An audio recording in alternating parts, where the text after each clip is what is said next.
Hello दोस्तों, कैसे हैं आप।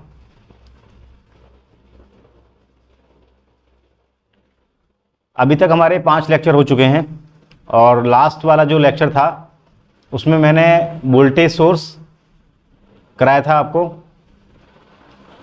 और कराया था टाइप्स ऑफ नेटवर्क। ठीक है, आज हम आगे चलते हैं, कंटिन्यू करते हैं आगे। देखो, अब मैं जो पढ़ाऊंगा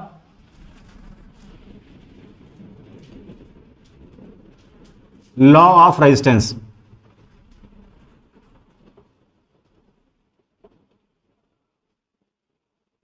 लॉ ऑफ रेजिस्टेंस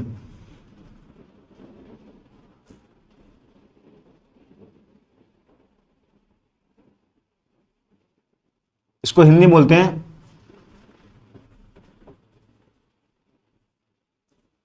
प्रतिरोध के नियम।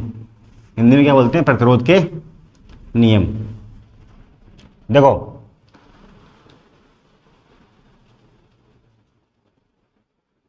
जो प्रतिरोध है ना हमारा रेजिस्टेंस, ये आर, इसके कुछ नियम हैं। अच्छा, इसमें से भी एक क्वेश्चन तुम्हारा, 1 या 2 क्वेश्चन ऑब्जेक्टिव के बनते हैं। तो जो प्रतिरोध है, ये जो रेजिस्टेंस है, ये किस किस पर डिपेंड करता है, ये किस किस पर डिपेंड करता है, हमें इसके बारे में पढ़ना है। ठीक है, तो देखो, पहला लॉ है, ये जो रेजिस्टेंस है, देखो मान लो ये कोई वायर है, मैंने क्या ले लिया, कोई सिंपल वायर। क्या है ये? वायर, तार, और इसकी लंबाई है एल मीटर। ठीक है, और इसका जो क्रॉस सेक्शनल एरिया है, बड़ा ले लो, ये हो गया। इसका जो क्रॉस सेक्शनल एरिया है, ये जो क्रॉस सेक्शनल एरिया है, उसको मैंने मान लिया क्या? ए। तो पहला लॉ क्या है रेजिस्टेंस का? पहला लॉ ये है कि जो रेजिस्टेंस है, इस वायर का जो रेजिस्टेंस है वो लंबाई के समानुपाती होगा, प्रोपोर्शनल होगा। जो रेजिस्टेंस है वो क्या होगा? लंबाई के समानुपाती होगा। मतलब जैसे जैसे लंबाई बढ़ेगी वैसे वैसे इस तार का प्रतिरोध बढ़ेगा। मतलब जितना तार आप लंबा करोगे वैसे वैसे क्या होगा? ये रेजिस्टेंस बढ़ेगा। अच्छा, रेजिस्टेंस बढ़ेगा, I is equal to V upon R. Ohm के नियम से अगर हम निकालें, अगर रेजिस्टेंस की वैल्यू बढ़ेगी तो क्या होगा? करंट कम फ्लो होगा। मतलब क्या है? जैसे इस वायर को आप लंबा करोगे, उस लंबे वायर में से जो करंट फ्लो होगा वो कैसा होगा? कम फ्लो होगा। ठीक है, क्लियर हो गया। दूसरा, इसको मान लो इक्वेशन नंबर 1। दूसरा है, जो इस वायर का रेजिस्टेंस है वो इसके अनुप्रस्थ काट के क्षेत्रफल, क्रॉस सेक्शनल एरिया के इनवर्सली प्रोपोर्शनल होगा, व्युत्क्रमानुपाती होगा। हिंदी बोलते हैं व्युत्क्रमानुपाती, इनवर्सली प्रोपोर्शनल को। मतलब क्या हुआ कि देखो, इस वायर को हम जैसे जैसे बड़ा करेंगे, मोटा करेंगे, मतलब इसका जो क्रॉस सेक्शनल एरिया है वो बढ़ेगा। अगर एरिया बढ़ेगा तो रेजिस्टेंस क्या होगा? कम होगा। सही है ना? एरो नीचे है, मैंने फर्स्ट लेक्चर में ही समझा दिया था। एरो अगर मैंने नीचे किया है तो मतलब कोई चीज़ डिक्रीज हो रही है, एरो ऊपर है तो मतलब कोई भी चीज़ इंक्रीज हो रही है। अगर मैंने इसको मोटा कर दिया, वायर को मोटा कर दिया, तो क्या होगा? रेजिस्टेंस कम होगा। अगर यहाँ पर रेजिस्टेंस कम हो गया तो करंट क्या होगा? ज़्यादा फ्लो होगा। बात सही है ना? तो इसको एक एग्जाम्पल से समझते हैं। मैंने कोई पतला सा पाइप लिया पानी का, क्या लिया? पतला पाइप, और एक पाइप लिया मैंने मोटा। ठीक है, इसका क्रॉस सेक्शनल एरिया कम है, इसका क्रॉस सेक्शनल एरिया ज़्यादा है। अब ये बताओ, करंट, मैं वाटर की बात करता हूं, किसमें से वाटर ज्यादा फ्लो होगा? इसमें से ज्यादा फ्लो होगा या इसमें से? सिंपल सी बात है, जो बड़ा है उसमें से ज्यादा वाटर फ्लो होगा। ठीक है, तो सेम थिंग इज हेयर कि जो पतला वायर है जिसका क्रॉस सेक्शनल एरिया कम है उसमें करंट कम फ्लो होगा, और जिसका क्रॉस सेक्शनल एरिया बड़ा है उसमें से करंट ज्यादा, देखो इसमें से वाटर क्या होगा? ज्यादा फ्लो होगा। ऐसे ही मैंने अगर इतना मोटा वायर लगा दिया तो उसका क्रॉस सेक्शनल एरिया बढ़ गया। अगर एरिया बढ़ जाएगा तो रेजिस्टेंस की वैल्यू क्या हो जाएगी? कम हो जाएगी। अगर रेजिस्टेंस की वैल्यू कम हो गई तो करंट का मान बढ़ जाएगा। ठीक है, दूसरा नियम, इसको मान लो equation number 2। From equation first and second, इन दोनों इक्वेशंस को अगर हम मिला दें तो क्या होगा? R is proportional to L upon A। ये डायरेक्टली है, ये इनवर्सली है, तो L अपॉन A। जब प्रोपोर्शनलिटी का साइन हटाएंगे तो कांस्टेंट आ जाएगा, R is equal to rho L upon A। इसको क्या बोलते हैं हम? स्पेसिफिक रेजिस्टेंस या रेजिस्टिविटी। विशिष्ट प्रतिरोध बोल सकते हो आप इसको, या प्रतिरोधकता, प्रतिरोधकता क्या बोलते हैं इसको, रेजिस्टिविटी। रो को क्या बोलते हैं, रेजिस्टिविटी। अच्छा, इसकी यूनिट पूछ ली जाती है रो की, कभी कभी इसकी यूनिट पूछ ली जाती है, कभी कभी नहीं, ज़्यादा मोस्टली पूछी जाती है। देखो ये साफ कर देता हूं मैं। तो देखो R इजकल टू कितना आया, रो एल अपॉन ए, इसके नीचे 1 मान लो, क्रॉस मल्टीप्लीकेशन कर दो, ए इधर पहुंच जाएगा, तो R ए और एल किधर आ जाएगा, नीचे एल, इजकल टू किसके इक्वल टू आ रहा है, ये रो के इक्वल टू। इसको मैं इस तरीके से टर्न कर सकता हूं ना, तो rho is equal to R A upon L. R का जो यूनिट है, आर का जो मात्रक है वो क्या है, ओम, और एरिया का जो मात्रक है वो क्या होता है, एरिया की जो यूनिट है वो कितनी होती है, मीटर स्क्वायर, और लेंथ की कितनी होती है, मीटर। तो मीटर से अगर मीटर में काट दूं तो कितना आ जाएगा, ओम मीटर। तो रो की जो यूनिट है इसको बोलते हैं स्पेसिफिक रेजिस्टेंस या रेजिस्टिविटी। इसका नाम क्या है, स्पेसिफिक रेजिस्टेंस या रेजिस्टिविटी। इसकी यूनिट क्या होती है, ओम मीटर। तो ऑब्जेक्टिव में पूछा जा सकता है कि रेजिस्टिविटी की यूनिट क्या होती है, तो ये दे देगा तुमको 4 ऑप्शन दे देगा। एक ऑप्शन दे दिया ओम मीटर स्क्वायर, बी दे देगा ohm meter square upon meter, C दे देगा ohm square meter upon meter, D दे देगा ohm square meter square upon meter cube, confuse करने के लिए। तो सिंपल देखो, ओम मीटर कब आएगी, जब मैं इसको इससे काट दूंगा तो क्या आ जाएगा, ओम मीटर आ जाएगी। तो बी ऑप्शन कौन सा हो गया तुम्हारा, बी ऑप्शन। ऐसे कंफ्यूज करते हैं, सारे ऑप्शन एक जैसे लगेंगे आपको, ठीक है। जो एग्जाम देते हैं सारे ऑप्शन एक दूसरे से मिलते जुलते होते हैं, तो आपको जो कंसेप्ट है वो क्लियर होना चाहिए, ठीक है। अच्छा, तो पहला लॉ था रेजिस्टेंस का कि ये लेंथ पर डिपेंड करता है, एरिया पर डिपेंड करता है। तीसरा जो लॉ है इसका, जो थर्ड लॉ है, ये लॉ क्या है कि जो प्रतिरोध है वो टेम्परेचर पे डिपेंड करता है। किस पे डिपेंड करता है, टेम्परेचर पे। जो रेजिस्टेंस है इट इज डिपेंड ऑन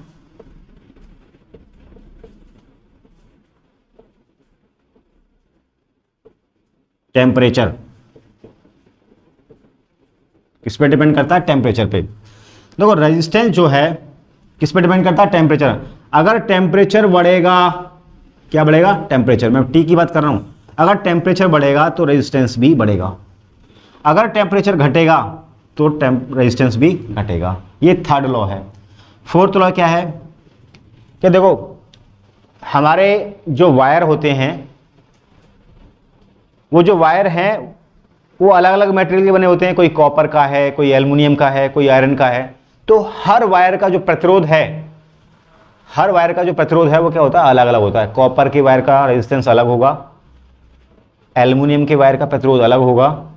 तो मतलब क्या है, ये टाइप्स ऑफ मटेरियल, जो रेजिस्टेंस है वो टाइप्स, कंडक्टर के टाइप्स पे डिपेंड करता है। अगर टाइप्स बढ़ेंगे, टाइप्स अलग अलग होंगे, तो हर टाइप के कंडक्टर का जो रेजिस्टेंस है वो अलग अलग होगा। तो जो रेजिस्टेंस है वो किस पे डिपेंड करता है, types of conductor, types of conductor material.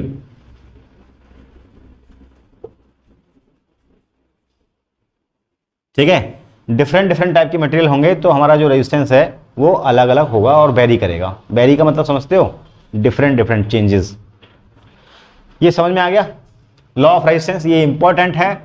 इसमें से कई सारे क्वेश्चंस आपके पूछे जाते हैं और बेसिक इलेक्ट्रिकल के लिए और अदर सब्जेक्ट के लिए भी ये इंपॉर्टेंट है। चारों जो लॉ हैं आप सही से तैयार कर लेना। रेजिस्टेंस लेंथ पे डिपेंड करता है, लेंथ बढ़ने पे रेजिस्टेंस बढ़ता है, एरिया बढ़ने पे रेजिस्टेंस घटता है, और तीसरा क्या है, ये टेम्परेचर पे डिपेंड करता है। अगर टेम्परेचर बढ़ेगा तो रेजिस्टेंस बढ़ेगा, टेम्परेचर घटेगा तो रेजिस्टेंस घटेगा। चौथा लॉ क्या है, ये टाइप्स ऑफ कंडक्टर मटेरियल, जो कंडक्टर के जो मटेरियल हैं, अलग अलग मटेरियल का अलग अलग रेजिस्टेंस होता है। ठीक है, स्क्रीनशॉट लेना चाहो तो स्क्रीनशॉट ले लो, मैं साइड में हट जाता हूं, आगे चलते हैं। ठीक है,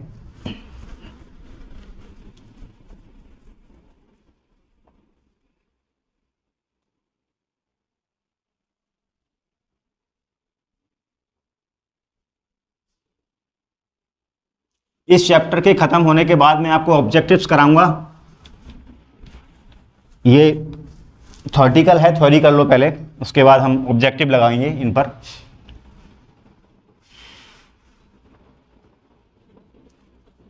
अगला है topic series end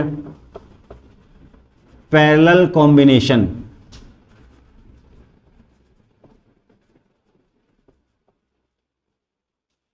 of register, जो प्रतिरोध हैं उनका सीरीज और समांतर क्रम। हिंदी में लिख सकते हो आप प्रतिरोधों का श्रेणी तथा समांतर क्रम।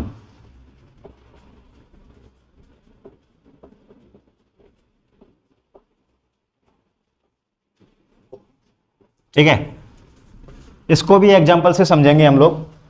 देखो, सबसे पहला है सीरीज, सीरीज कॉम्बिनेशन। हिंदी में क्या बोलते हैं इसको? श्रेणी क्रम। ठीक है, देखो मैंने 3 प्रतिरोध ले लिए। एक प्रतिरोध ये R1 है, इसका पॉइंट A1, इसका पॉइंट A2। तीसरा रजिस्टर ले लिया मैंने, ये दूसरा R2, ये B1 और इसका एंड है B2। और जो थर्ड प्रतिरोध है, जो थर्ड रेजिस्टेंस है, उसके 2 एंड C1 और C2।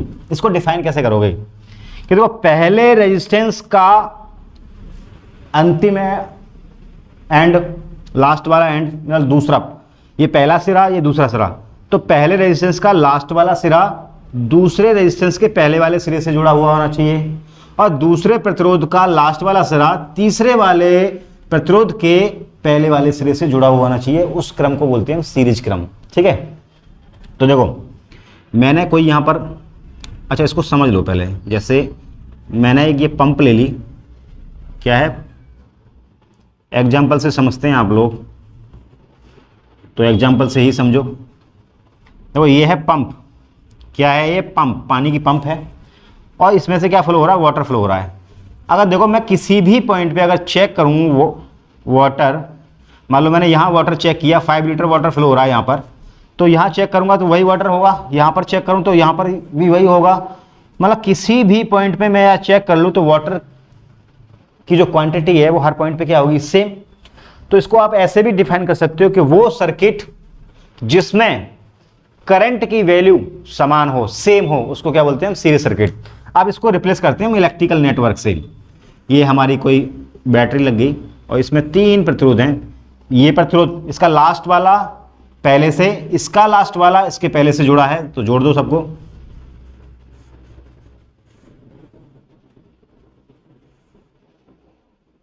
देखो ये R1 है, ये R2 है और ये R3 है। R1, R2 और R3। अब देखो इसके एक्रॉस, इसके आर पार जो वोल्टेज होगी, मैंने नाम दे दिया V1। इसके आर पार जो वोल्टेज होगी मैंने उसका नाम दे दिया V2, और इसके आर पार जो वोल्टेज होगी वो होगी V3।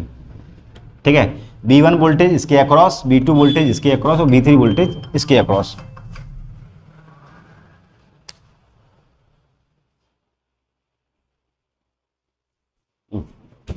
फोन आ रहा।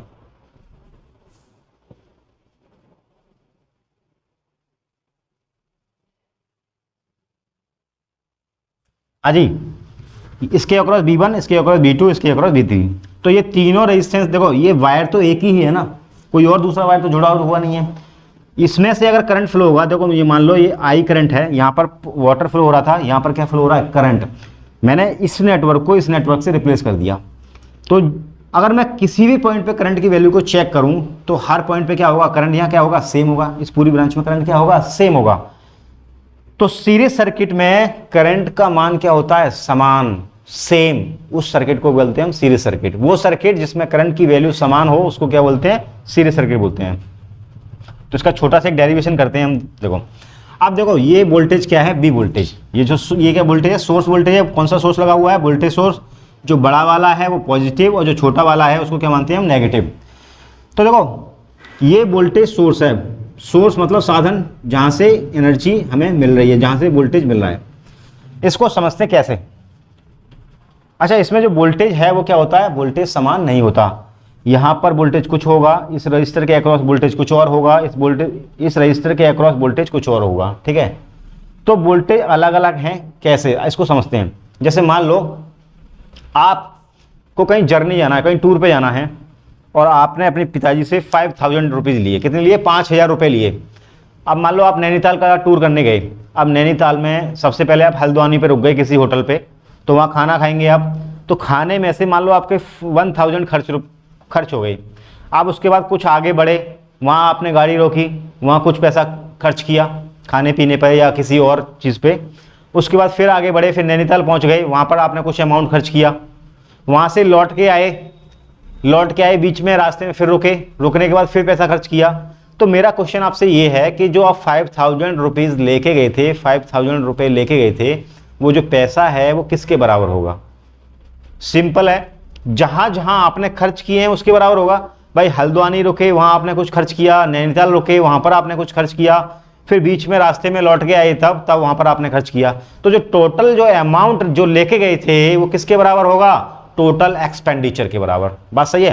तो देखो ऐसे ही यहां समझ लो, यहां पर ये वोल्टेज है, टोटल वोल्टेज। तो ये वोल्टेज गया, ये क्या है? स्टॉपेज। क्या है ये? स्टॉपेज मान लो, पहला स्टॉपेज पे आपने V1 रुपया खर्च किया, दूसरे स्टॉपेज पे आपने V2 रुपया खर्च किया, तीसरे पे आपने V3 खर्च किया। तो ये टोटल जो लेके गए थे वो किसके बराबर होगा? V1 plus V2 plus V3 के। बात क्लियर है ना भाई? ये जो टोटल वोल्टेज है किसके बराबर होगा? V1 plus V2 plus V3।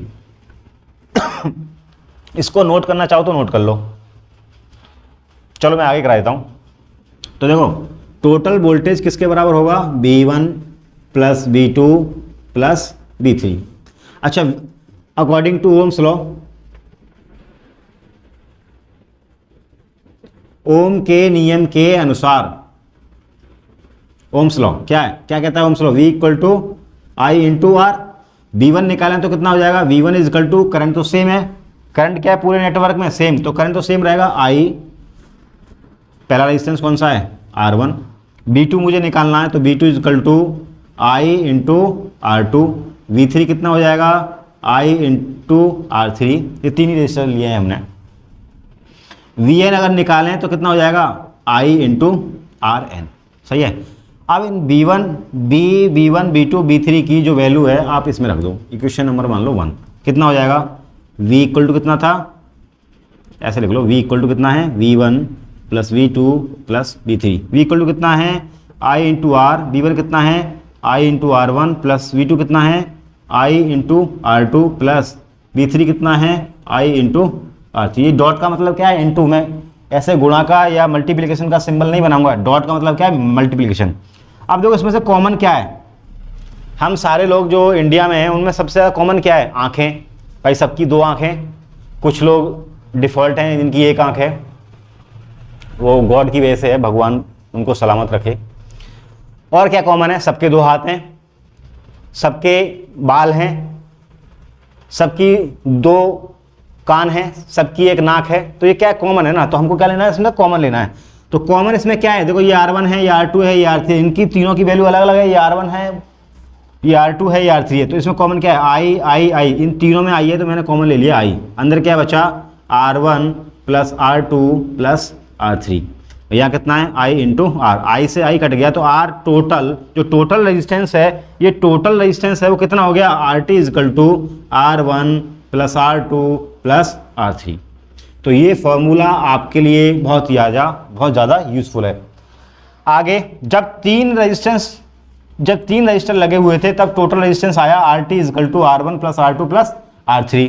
अगर सर्किट में बहुत सारे रेजिस्टेंस लगे हुए होंगे तब स्क्रीनशॉट लेना हो तो ले लो, मैं साइड में हूं। अगर सर्किट में n रजिस्टर लगे हैं तब फॉर्मूला क्या निकल के आएगा, ये देखते हैं।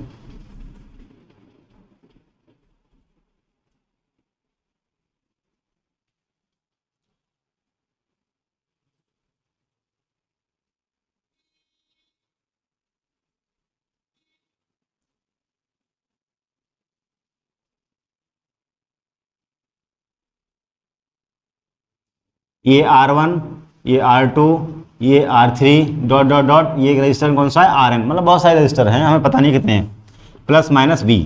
यहाँ वोल्टेज इसके अक्रॉस कितना होगा V1, इसके अक्रॉस वोल्टेज कितना होगा V2, इसके अक्रॉस V3 और इसके अक्रॉस कितना होगा Vn। तो वही कंसेप्ट, यहाँ से नैनीताल गए और बहुत सारे स्टॉपेज हैं और हर स्टॉपेज पे आपने क्या किया, पैसा खर्च किया, एक्सपेंड किया। तो टोटल वोल्टेज जो होगा V इक्वल टू कितना होगा, V1 plus V2 plus V3 plus dot dot dot Vn।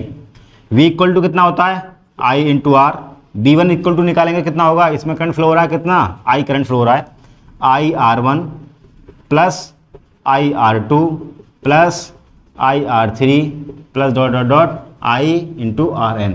इसमें से I कॉमन ले लिया हमने, तो क्या हुआ R1 plus R2 plus R3 plus dot dot dot Rn, I into R। I से I कट गया तो R टोटल कितना आ गया, R1 plus R2 plus R3 plus dot dot dot Rn।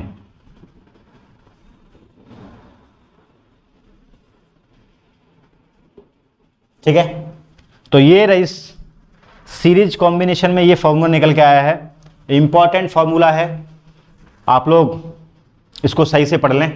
ठीक है, अब इस पर लगाते हैं हम न्यूमेरिकल छोटे छोटे से, जो ज़्यादा पूछे जाते हैं ऑब्जेक्टिव में। स्क्रीनशॉट लेना हो तो ले लो सब लोग।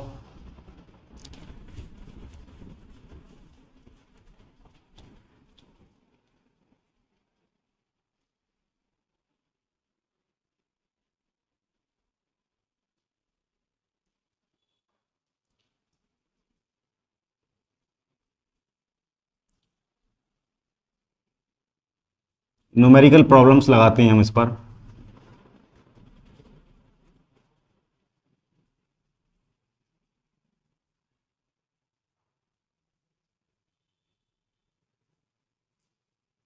ये 10 ओम, 3 ओम, 4 ओम, 5 ओम और 7 ओम के 5 रजिस्टर सीरीज में कनेक्टेड हैं। कितनी सप्लाई से, 220 वोल्ट। वो पूछ रहा है कि बताइए इस सर्किट में कितना करंट फ्लो हो रहा होगा। ठीक है, तो देखो सबसे पहले हम सीरीज वाला, अब देखो ये सारे जो रजिस्टर हैं इनमें सेम करंट फ्लो हो रहा होगा, सेम करंट फ्लो हो रहा होगा।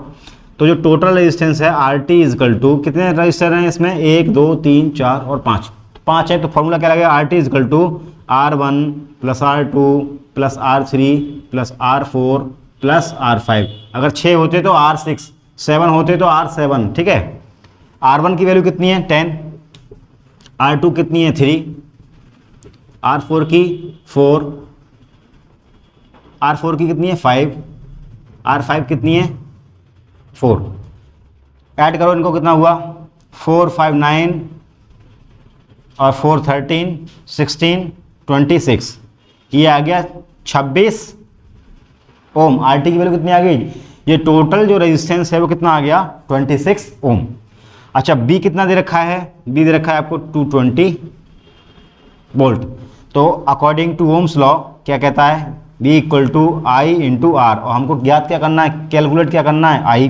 तो आई इक्वल टू कितना हो जाएगा, वी अपॉन आर। वी कितना दे रखा है 220, आर कितना दे रखा है आपका 26। तो आई इजकल टू 220 अपॉन 26, यूनिट क्या आएगी इसकी, एम्पियर। और एक और यूनिट क्या है, कूलम पर सेकेंड। तो इस टाइप के आपसे ये क्वेश्चन पूछे जाएंगे, आप लोग कर लेना इसको। ठीक है, आगे चलते हैं।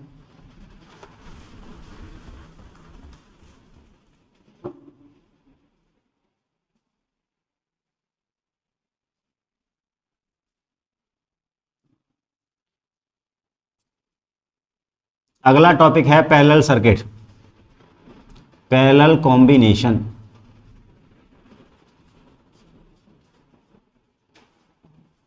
हिंदी में क्या बोलते हैं इसको, समांतर, समांतर क्रम।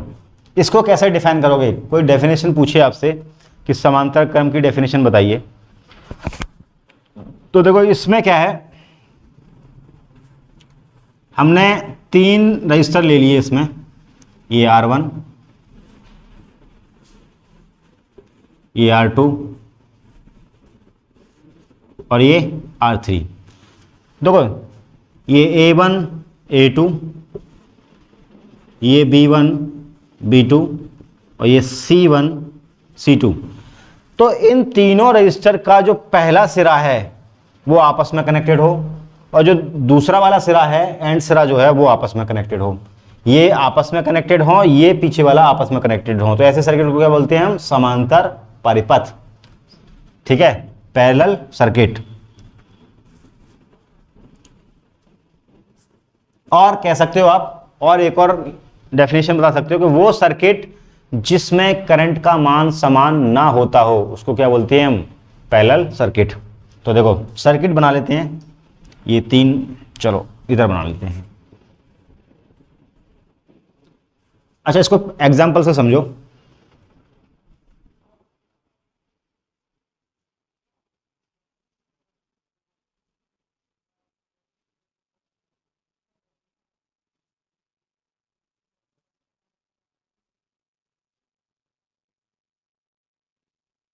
देखिए ये पाइप है वही पानी वाला, और ये क्या है? पंप।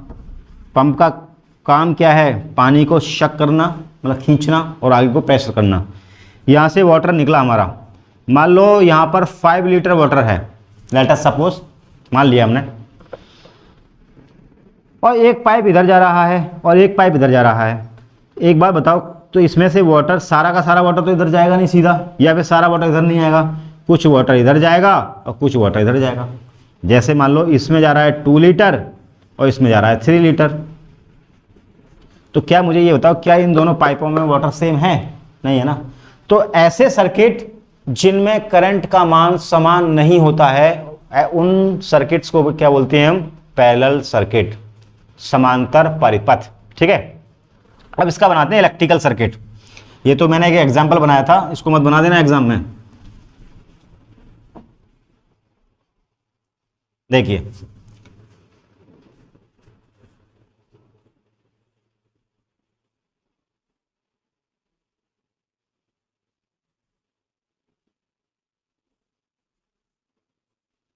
ये R1, ये R2, ये R3, ये वोल्टेज सोर्स भी। आप देखो यहाँ से करंट फ्लो होना स्टार्ट हुआ, यहाँ पर करंट है I। अब देखो ये करंट आगे जाएगा तो इसमें से कुछ करंट तो आगे जाएगा इसमें और कुछ करंट जाएगा इसमें, जाएगा कि नहीं जाएगा भाई? ये जो करंट है वो क्या है? सोर्स से टोटल करंट निकला, कुछ करंट इसमें जाएगा, कुछ करंट इसमें जाएगा। अब ये जो करंट जा रहा है इसमें से भी कुछ करंट इसमें जाएगा और कुछ करंट इसमें जाएगा। तो इसमें जो करंट फ्लो हो रहा है मैंने नाम दे दिया I1, और इसमें जो फ्लो हो रहा है उसका नाम दे दिया मैंने I2, और इसमें जो करंट फ्लो हो रहा है उसका नाम दे दिया मैंने I3। देखो ये जो करंट है यही तो मेन करंट था, जो टोटल करंट था। ये टोटल करंट कुछ इसमें गया, कुछ इसमें गया और कुछ इसमें गया। आप लोग गांव से बिलोंग करते होंगे, तो गांव में यहाँ जो तुम्हारा ट्यूबवेल लगा हुआ है और ये तुम्हारा खेती है ना। खेतियों में ये क्या होती हैं? पंक्तियाँ, क्यारियाँ। गए हो ना सब लोग, देखा होगा। और ये एक नाली टाइप का होता है, इसको क्या बोलते हैं गाँव में? क्या बोलते हैं? भरा बोलते हैं ना। हाँ, भरा बोलते हैं। यह ट्यूबवेल से, ये ट्यूबवेल है, इस ट्यूबवेल से पानी गया ना। अब मैंने क्या किया? इन सबको ओपन कर दिया, सारी क्यारियों को मैंने क्या कर दिया? इनको ओपन कर दिया ना। तो क्या है, तुम्हें क्या लग रहा है कि सारा जो वाटर है वो इसी में चला जाएगा?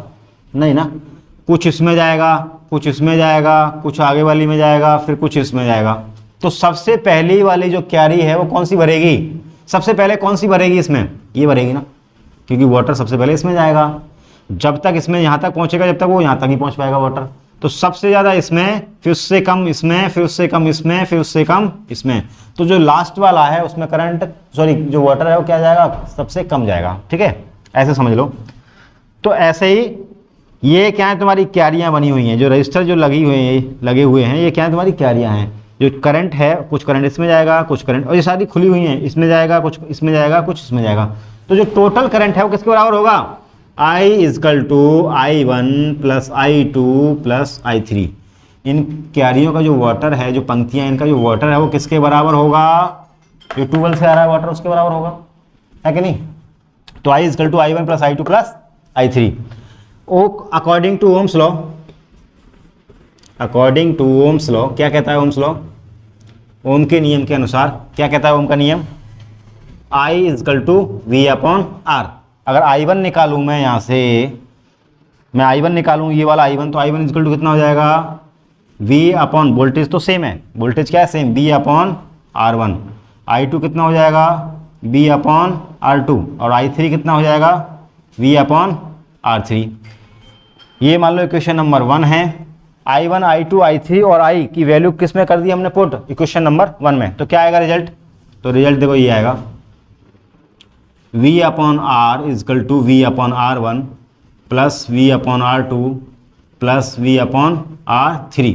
इसमें कॉमन क्या आ रहा है, B, तो B कॉमन ले लिया हमने। अंदर क्या बचा, 1 upon R1 plus 1 upon R2 plus 1 upon R3। ये कितना है, V अपॉन R, V से V कट गया, इस V को नीचे ले जाओगे तो V से V कट जाएगा। तो ये जो रेजिस्टेंस है, कौन सा रेजिस्टेंस है, टोटल रेजिस्टेंस। ये टोटल रेजिस्टेंस कितना आया, 1 upon R1 plus 1 upon R2 plus 1 upon R3।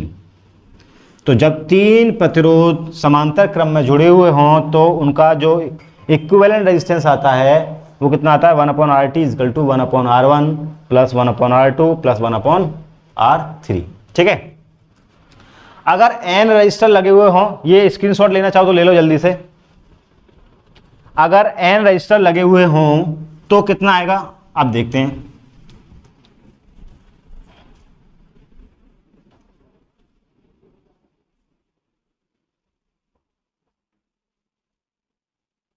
Circuit में कितने रजिस्टर लगे हुए हैं, इफ n registers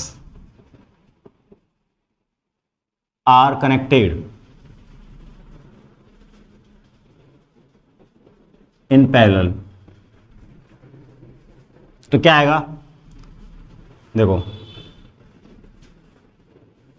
एक रजिस्टर ये लगा हुआ है, दूसरा ये लगा हुआ है, तीसरा ये लगा हुआ है, और कितने लगे हुए हैं, n रजिस्टर लगे हुए हैं। ये R1, ये R2, ये R3 और ये Rn प्लस माइनस ये वोल्टेज। इसमें से करंट फ्लो होगा I, इसमें करंट फ्लो होगा I1, इसमें I2, इसमें करंट I3 और इसमें कितना फ्लो हो जाएगा, In। तो यहाँ से ये जो टोटल करंट है किसके बराबर होगा, इन सारे रजिस्टर में जो करंट फ्लो हो रहा है उनके सम के बराबर। तो I is equal to I1 plus I2 plus I3 plus dot dot dot In। I equal to कितना आएगा, ओम के नियम के अनुसार V अपॉन R, ये कितना होगा, V upon R1 plus V upon R2 plus V upon R3 plus dot dot dot V upon Rn।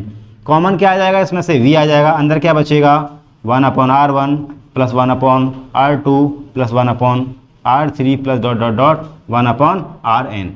जब किसी सर्किट में n प्रतिरोध लगे हुए हों तो उसका फॉर्मूला क्या आता है, 1 अपॉन R टोटल। ये क्या है, टोटल रेजिस्टेंस कितना होगा, 1 upon R1 plus 1 upon R2 plus 1 upon R3 plus dot dot dot 1 upon Rn।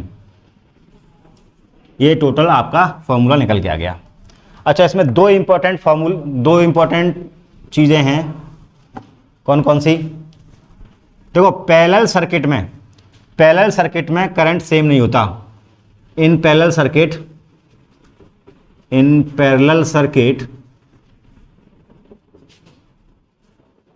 Current is not same, current की मान क्या होता है, सेम नहीं होता। दूसरा पॉइंट क्या है इसमें, दूसरा पॉइंट क्या है, इसमें वोल्टेज सेम रहता है।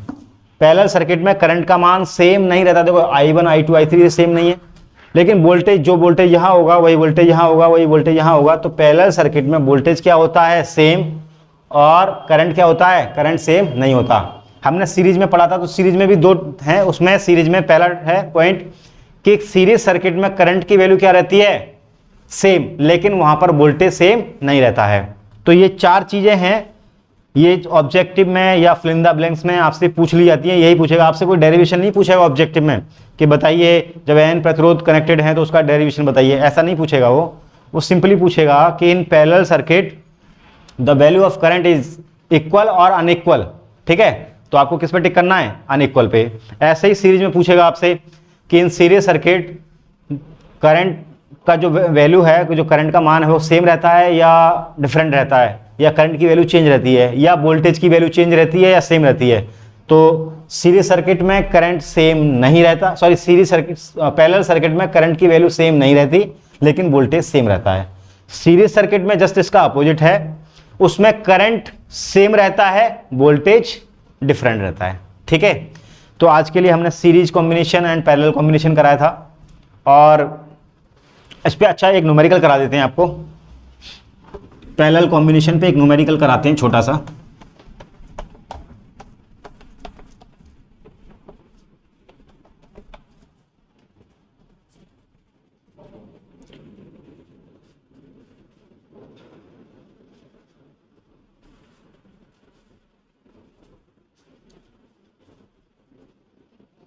चलो दो ही रेजिस्टेंस ले लिया, इसकी वैल्यू 2 ओम और इसकी वैल्यू भी 2 ओम प्लस माइनस। यहाँ वोल्टेज दे रखा है 10 वोल्ट, इसमें करंट फ्लो हो रहा है आई। हमसे पूछा है कि इस टोटल करंट का मान निकालिए, इस करंट की वैल्यू बताइए। तो देखो सीरीज, अब देखो ये जो दो रजिस्टर हैं यहाँ, अच्छा कैसे पहचानोगे ये सीरीज में है कि पैरेलल में है, तो पहचानने का वही तरीका, यहाँ से करंट गया, कुछ करंट इसमें जाएगा, कुछ करंट इसमें जाएगा, और दोनों करंट क्या है, सेम नहीं है। तो कैसा कॉम्बिनेशन होगा ये, पैरेलल कॉम्बिनेशन। पैरेलल कॉम्बिनेशन के लिए फॉर्मूला क्या है, 1/RT इजकल टू, कितने प्रतिरोध लगे हुए हैं इसमें, 2, तो हम कितने लगाएंगे 1/R1 प्लस 1/R2। तो R1 की वैल्यू कितनी है 1/2 प्लस R2 की वैल्यू 1/2, ये आधा कितना हो गया, 1 हो गया ना। या आप एलसीएम लेके भी कर सकते हो, एलसीएम कितना आ गया 2, ये कितना है 1 प्लस 1, तो 2/2, तो 2 से 2 कितना गया तो कितना बचा 1। तो 1/RT इजकल टू कितना आ रहा है 1। हमें RT की वैल्यू निकालनी है, यहाँ तो 1 है, जब RT की निकालोगे तो क्या करोगे, इसको उल्टा करोगे, तो जो भी वैल्यू आएगी वो भी यहाँ पर उल्टी हो जाएगी। तो यहाँ तो 1 ही है, 1 को कैसे भी कर लो, उल्टा कर लो या कुछ भी कर लो, 1 ही रहेगा। तो RT की वैल्यू कितनी आ गई, R टोटल कितना आ गया यहाँ पर 1। ठीक है, निकालना क्या है करंट, तो ओम के नियम के अकॉर्डिंग, फ्रॉम ओम्स लॉ,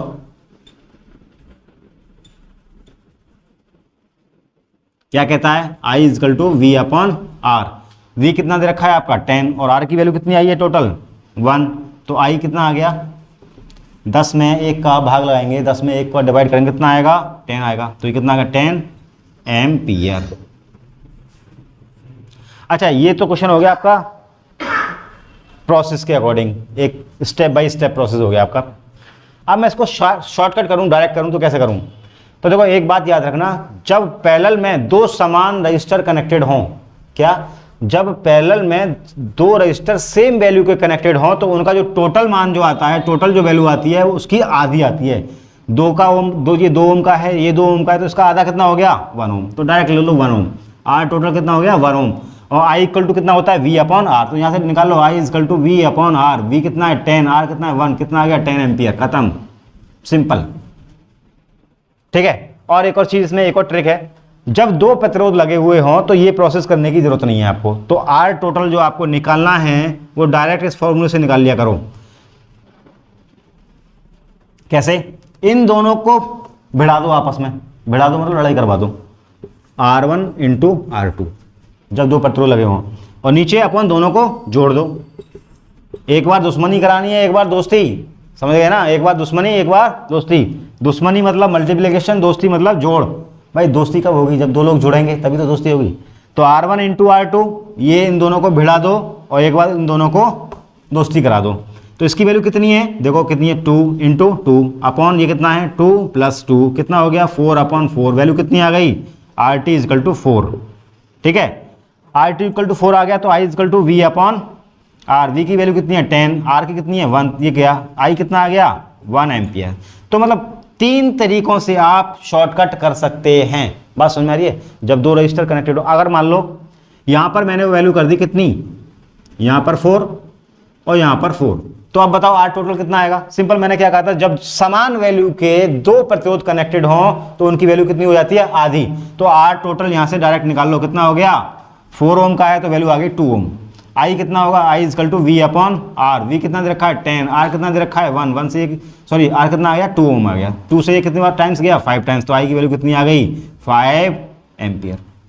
अब लगा लो, मैंने कहा आपसे ये 10 ओम का है और ये भी 10 ओम का है, दोनों सेम वैल्यू के हैं, तो आर टोटल कितना आएगा, यहां से सीधे निकालो, आर टी इजकल टू कितना आ गया 5 ohm, B equal to I equal to V upon R, V कितना है 10, आर कितना है 5, कितना आ गया 2 एम्पियर, खत्म, सिंपल, टिक करो डायरेक्ट, ठीक है ना। तो ऐसे ही छोटे छोटे क्वेश्चंस हम आगे कराएंगे आपके लिए, और आज के लिए इतना ही काफ़ी है।